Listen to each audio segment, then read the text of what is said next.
Alamin ang latest weather update ngayon dito sa Sir Aris Official Weather News Today.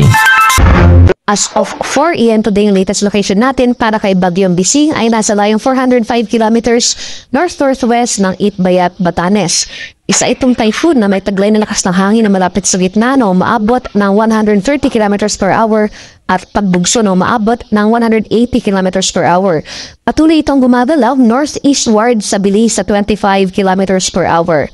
Sakayan, malayo na ito sa ating bansa at wala nang nakataas na tropical cyclone wind signal dito sa area ng Batanes. Agayon pa man, itong southwest monsoon o yung hanging habagat patuloy na magdudulot ng matatachansa ng pagulan dito sa malaking bahagi ng Luzon at western sections ng Visayas at sa Mindanao. Sa nalalabing bahagi ng Luzon as well as itong central and eastern sections ng Visayas at Mindanao ay mas maliwalas sa panahon na ating inaasahan maliban na lamang sa mga biglaan at panandaliang pagulan na dulot ng thunderstorms.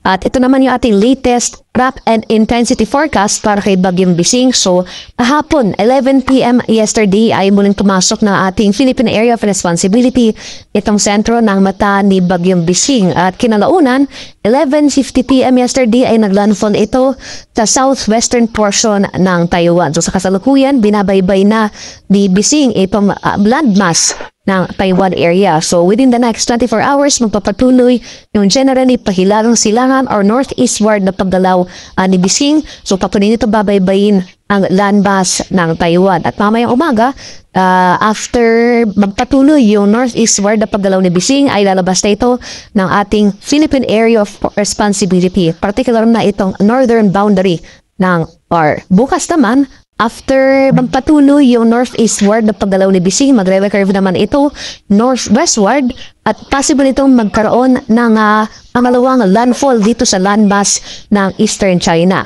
So beyond that, mapapatuloy yung paghina ni Bagyong Bising. Possible, isa na lamang itong low pressure area pagsapit ng Miyerkules habang binabaybay nito ang landmass ng mainland China.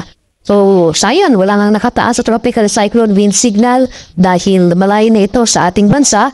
So, naglift pa tayo ng wind signal number 1 over Batanes as of 5 AM today.